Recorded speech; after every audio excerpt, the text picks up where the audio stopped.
নমস্কার, চলে এসেছি একটা নতুন ভিডিওতে। পূর্ব একটা ছোট গল্পের নাম মিস কল, লিখেছেন শক্তিপ্রসাদ ঘোষ। বাণী বাথরুমে স্নান করতে করতে মোবাইলে রিংটোন শুনতে পেল। মনটা ফুরফুরে হয়ে উঠল।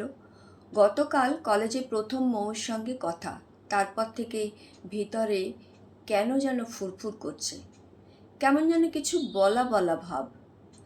মোবাইলের ওপার থেকে ভেসে এলো, আরে বাণীদা, রাগ করনি তো?